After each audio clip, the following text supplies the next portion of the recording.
चलिए झारखंड से इस वक्त की बड़ी और अहम खबर आपको बता दें। झारखंड से इस वक्त की बड़ी खबर, कुख्यात गैंगस्टर अमन साव मुठभेड़ में ढेर हो गया है। पलामू के रामगढ़ में पुलिस से उसकी मुठभेड़ हुई। रांची ले जाने के दौरान अमन साव का वाहन पलटा था। वाहन पलटने के बाद राइफल छीनकर अमन साव भाग रहा था। पुलिस पर फायरिंग के दौरान एनकाउंटर में अमन साव ढेर हुआ है। मुठभेड़ में एक जवान भी घायल हुआ है। झारखंड में अमन साव पर 200 से अधिक मामले दर्ज थे।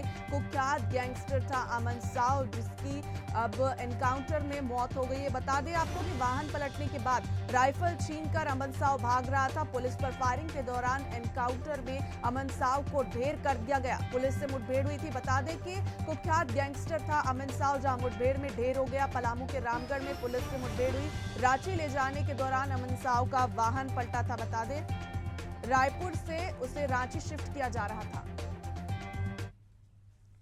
और इस पर अधिक जानकारी के साथ हमारे सहयोगी कुणाल सिंह हमारे साथ जुड़ चुके हैं। जी कुणाल, क्या था घटनाक्रम? अब कुख्यात गैंगस्टर जो है एनकाउंटर में मारा गया, पूरा घटनाक्रम आपसे समझेंगे। देखिए, कल एटीएस की टीम जो है वो रायपुर गई थी गैंगस्टर अमन साव को लेके रांची आने के लिए, और उससे पूछताछ होनी थी। जिस तरीके से झारखंड में अमन साव गैंग का आतंक बढ़ा हुआ था, और अभी हाल ही में जो 2 मर्डर झारखंड में हुए, एक भी कोयला को व्यापारी विपिन मिश्रा जो कि रांची में ही कोयला व्यापारी थे, उनको उनके घर से बाहर से ही गाड़ी में गोली मार दी गई।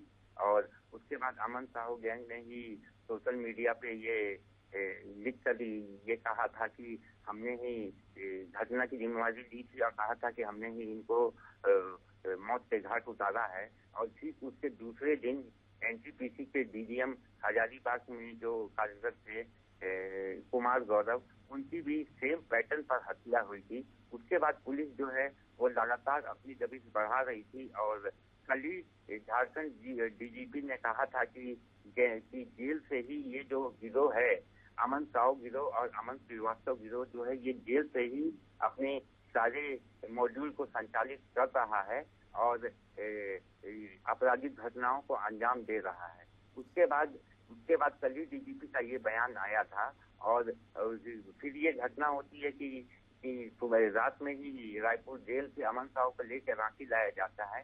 अब पलामू के रामगढ़ थाना क्षेत्र के पास भी ये खबर आ गई है कि कुछ अमन साव गैंग के गुर्गों ने ही पुलिस के गाड़ी पर बम से हमला किया, जिसके बाद अमन साव जो है वो पुलिस से क्या ही जो इंसाफ राइफल है उसको लेके भागने की कोशिश की, जिसमें कि उसने फाइटिंग भी की, और पुलिस के एक जवान को पैर पर गोली भी लगी है।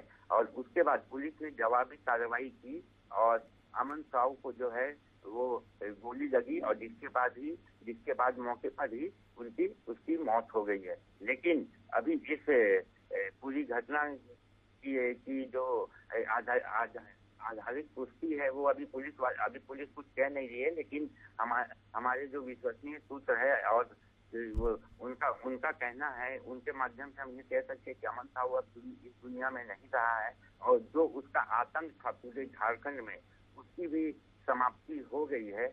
और अभी जो है पूरे एरिया को जो कॉर्डन ऑफ किया गया है, और एम्बुलेंस की टीम और पुलिस की जो टीम है वो वहां पे मौके पर पहुंची हुई है, और पूरे एरिया की छानबीन चल रही है। बिल्कुल कुणाल, ये पहला एनकाउंटर नहीं है, इससे पहले भी कई एनकाउंटर हुए। अतीक अहमद, विकास दुबे, या फिर कहें कि अब अमन साव, कितनी सच्चाई है, क्या कुछ कहता है ये एनकाउंटर का पैटर्न?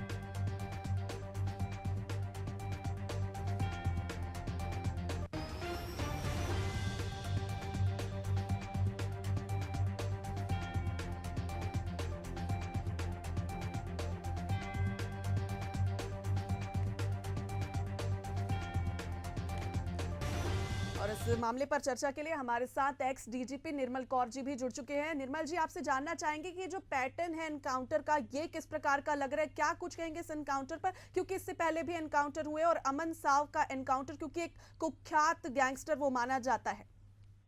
देखिए, ये एनकाउंटर तो कोई शब्द ही नहीं है, ये तो मीडिया और पब्लिक का बनाया हुआ शब्द है। एनकाउंटर क्या हुआ? एनकाउंटर का मतलब क्या हुआ?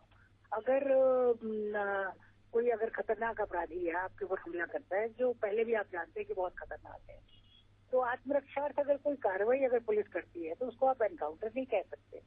एनकाउंटर तो एक ऐसा वर्ड है कि आप भाई आपने एक जस्टिस न्याय जो है तुरंत मांग लिया या तुरंत ले लिया। तुरंत न्याय लेने से कुछ नहीं होता, ये न्याय नहीं है। इन द सेंस की न्याय तो का तो एक प्रोसेस है पूरा, परंतु अगर कोई आपके ऊपर हमला करे तो आत्मरक्षा में आपको पूरा अधिकार है कि जितने बल से वो आपके ऊपर, अगर वो आपकी जान लेने की कोशिश कर रहा है तो आप भी उसकी जान लेने की कोशिश कर सकते हैं। तो इक्वल एंड ऑपोजिट आप उसके ऊपर बल लगा सकते हैं। ये तो आईपीसी में भी है, नए वाले नियमों में भी है कि आत्मरक्षा से आप कुछ कर सकते हैं। तो ये पुलिस को कुछ मतलब इस तरह से कुछ हो गया फिल्म को देख के, एक फिल्मी तरह का शब्द है ये, फिल्म और मीडिया का बना हुआ शब्द है एनकाउंटर। जो फिल्मों में देखते हैं इस तरह दिखाते हैं कि गाड़ी रोकी और कोर्ट में उसको शूट कर दिया, ऐसा नहीं होता अक्सर। मतलब कभी हमने 40 साल नौकरी की। आपने कहा कि फिल्मों में हमने देखा एनकाउंटर शब्द का इस्तेमाल होता है और वो जो तरीके जो पैटर्न होता है वो उनका होता है, लेकिन इससे पहले भी एनकाउंटर्स हुए हैं। अतीक अहमद केस मान लीजिए, विकास दुबे केस मान लीजिए, उससे कितना अलग था। आत्मरक्षा में क्या जरूरी था कि अमन साव की जान ही चली जाए, उसकी मौत हो जाए?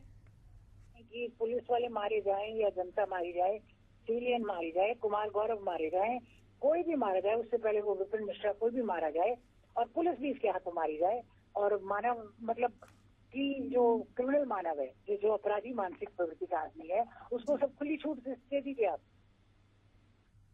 ये तो निश्चित है अपराधी है, एकदम एस्टैब्लिश्ड अपराधी है, रिकॉर्डेड अपराधी है, रिकॉर्ड में है और भयानक अपराधी है। इसके नाम से लोग कांपते हैं, वहाँ रंगदारी देते हैं।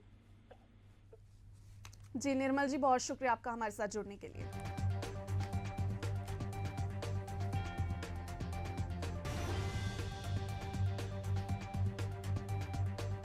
और इस पर चर्चा के लिए हमारे साथ तनुज खत्री, प्रवक्ता जेएमएम जी जुड़ चुके हैं। तनुज जी, आपसे भी जानना चाहेंगे जो पूरा घटनाक्रम है इस पर आपकी क्या राय है, आप क्या कुछ कहना है?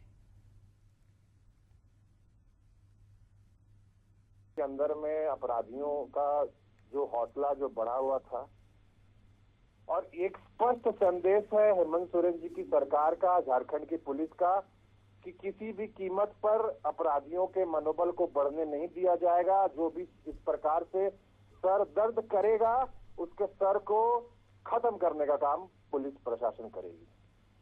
जी तनु जी, तो आपको लगता है कि ये जो एनकाउंटर हुआ था, ये जो घटनाक्रम हुआ है, क्या ये पुलिस ने आत्मरक्षा में ही किया है? देखिए, पुलिस कब क्या कार्रवाई करती है ये पुलिस बताती है। चूंकि आप मुझसे राय ले रहे हैं, आप मुझसे प्रतिक्रिया ले रहे हैं, सरकार का पक्ष में रख रहा हूं। स्पष्ट रूप से अपराधियों को बख्शा नहीं जाएगा, यही कड़ा संदेश है हेमंत सोरेन जी की सरकार का। कोई भी अपराधी हो, कितना उसको मीडिया हाइप दे दे, हीरो बना दे, उसका अंत इसी प्रकार होते आया है और इससे भी बुरा अंत होगा अगर और भी कोई अपराधी बचे होंगे तो। बिल्कुल। तनु जी, एक मेरा छोटा सा सवाल है कि अमन साव जो है कुख्यात गैंगस्टर था, ऐसे में जो उसका गैंग है अभी भी एक्टिव है, तो आगे क्या कुछ सरकार की रणनीति रहेगी इससे डील करने के लिए, इससे खत्म करने के लिए? नहीं, देखिए मैंने कहा ना कि बाकी जो बचे हुए भी अपराधी होंगे, जो इस प्रकार के संलिप्तता जिनकी होगी अपराध में, जो टेरर फैलाने का काम करेंगे, उनके साथ इसी तरीके का रवैया अख्तियार किया जाएगा। स्पष्ट रूप से पुलिस अपना काम करती है। जी बिल्कुल, आपका बहुत शुक्रिया हमारे साथ जुड़ने के लिए। तो बता दें आपको कि ये थे तनुज खत्री, प्रवक्ता, जिन्होंने बताया कि सरकार जो है इसी प्रकार से डील करने वाली है, जितने भी गैंगस्टर होंगे उनका यही अंजाम होने वाला है। तो एक बार फिर से घटनाक्रम आपको बता दें कि पुलिस से जब मुठभेड़ हुई, गाड़ी पलटी, उसके बाद कुख्यात गैंगस्टर अमन साव भागने की फिराक में था, वो भागने की तैयारी कर रहा था और कहना है कि राइफल छीन कर वो भाग रहा था, जहां पर पुलिस ने जवाबी फायरिंग की और इस दौरान अमन साव एनकाउंटर में ढेर हो गया है। तो बता दें मुठभेड़ में एक जवान के घायल होने की भी सूचना मिली है। झारखंड में अमन साव पर 200 से अधिक मामले दर्ज थे। एक कुख्यात गैंगस्टर के तौर पर अमन साव उभरा था और लगातार मामले भी दर्ज हुए थे। 200 से अधिक मामले उस पर दर्ज थे और पुलिस से लंबे वक्त से उसे पकड़ने का प्रयास करते, उसे पकड़ा गया। रायपुर की जेल में वो था, जहां से उसे रांची शिफ्ट किया जा रहा था। इस दौरान वाहन पलटने से, जिसके बाद वो भागने की फिराक में था, जहां पर पुलिस एनकाउंटर में अमन साव ढेर हो गया।